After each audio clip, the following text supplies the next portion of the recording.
Good morning friends. स्वागत आहे तुमचं आजच्या प्री मार्केट रिपोर्टमध्ये.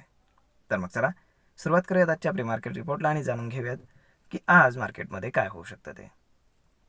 त्याआधी जाणून घेऊयात की काल US मार्केटमध्ये रात्री काय झालं. US मार्केट हे पुन्हा एकदा हायर क्लोज झालेलं आहे, परंतु तिथले काही इंडेक्स हे रेडमध्ये काही ग्रीनमध्ये आहेत, परंतु विथ पॉझिटिव्ह बायस असं आपण म्हणू शकतो. आता जर आपण एशियन मार्केट जर पाहिले तर मोस्टली ग्रीन आहेत आणि तसेही मिक्स आहेत, काही रेड काही ग्रीन, परंतु ग्रीनमध्ये जास्त क्लोज आहेत. आणि या सगळ्या गोष्टींमुळे प्लस काल जे फॉरेन इन्स्टिट्यूशननं बाईंग केलं ते आहे साधारण 5,500 कोटींचं आणि डोमेस्टिक इन्स्टिट्यूशन्सनं प्रॉफिट बुक केलेला आहे तो आहे साधारण 900 कोटींचं सेलिंग. म्हणजेच काय की नेट टू नेट जर आपण पाहिलं तर फिगरसुद्धा पॉझिटिव्ह आहे. या सगळ्या गोष्टी पाहता आज मार्केट पुन्हा एकदा 100 पॉईंटच्या आसपास गॅप अप ओपन होतं आहे. आता पहा, जनरली काय होतं आहे की रोजच मार्केट गॅप अप ओपन होतं आहे आणि या सगळ्या गोष्टींमुळे काय घडतं आहे की मार्केट गॅप अप ओपन झाल्यानंतर जनरली साईडवेज जाण्याचा प्रयत्न करते.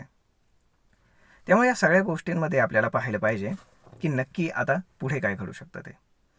तर आता येणाऱ्या महिन्यामध्ये म्हणजे ह्या जुलै महिन्यामध्ये फर्स्ट वीकपासनं TCS आणि HCL टेक्नॉलॉजी रिझल्ट घेऊन येत आहेत आणि त्यानंतर मग ते एंड ह्या महिन्याचा जो शेवट होणार आहे तर त्याच्यामध्ये आपलं जे बजेट आहे तर ते येणार आहे. म्हणजे एकंदर ह्या सगळ्या गोष्टी जर आपण पाहिल्या तर मार्केट वोलाटाईल होण्याची फार शक्यता आहे. आणि सध्याचा जर आपण सिनेरिओ पाहिला तर जो आपला PCR आहे पुट कॉल रेशो तर तो 1.5 क्रॉस करून गेलेला नाही, तो 1.45 वरती आहे. म्हणजेच ही जी रॅली चालू आहे तर ही कमीत कमी सस्टेन होऊ शकते. अचानक एक मोठा ड्रॉप येण्याची शक्यता फार कमी आहे. आणि शिवाय आज आहे निफ्टीची एक्सपायरी, त्यामुळे निफ्टी ऑलमोस्ट रेजिस्टन्सला आहे 24,500च्या आसपास. त्यामुळे तिथे मार्केट रेजिस्ट करेल की तिथनं पुन्हा एकदा डाऊन साईड घेईल ते आज पाहावं लागेल. मे बी आज निफ्टीची एक्सपायरी असल्यामुळे निफ्टी साईडवेज जाण्याचा जास्त चान्स आहे. आता जर आपण बँकिंग स्टॉक्स पाहिले तर बँकिंग स्टॉक्समध्ये अजूनही अपमूव्ह पेंडिंग आहे. त्यामुळे बँक निफ्टी जर आपण पाहिलं तर ती आपल्याला सध्या तरी consolidation mode with positive bias अशीच दिसते. आणि निफ्टीमध्ये जर तुम्ही पाहिलं, जर तुम्हाला काही बाईंग करायचं असेल इंट्राडेमध्ये तर इंट्राडेमध्ये जेव्हा डीप येईल तेव्हाच तुम्ही बाईंग करावं. त्याच्यामागचं रिझन असं आहे की मार्केट एवढ्यावरती आलेलं आहे सध्या की इथे आयदर मार्केटनं कन्सॉलिडेट करणं किंवा मग इथनं एक छोटंसं करेक्शन देणं हार्डली एक 300-400 पॉईंटच्या आसपास, तर हे गरजेचं आहे जेणेकरून ती रॅली सस्टेन होईल आणि पुढे जाईल टुवर्ड्स द 25,000. परंतु सरळ एकाच रेषेमध्ये मार्केटवर नाही जाऊ शकत, ही गोष्टही खरी आहे. त्यामुळे तुम्ही जर पोझिशनल बाईंग करण्याचा प्रयत्न करत असाल तर ही गोष्ट थोडीशी तुमच्यासाठी धोक्याची असू शकते.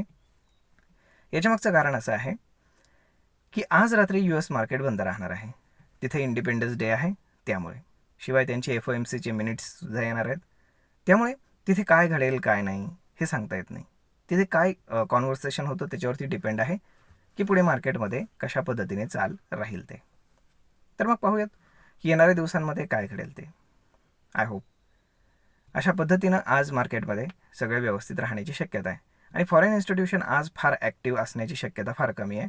त्यामुळे मार्केटमध्ये जर आपण पाहिलं तर साईडवेज जाण्याचे चान्सेस खूप जास्त आहेत.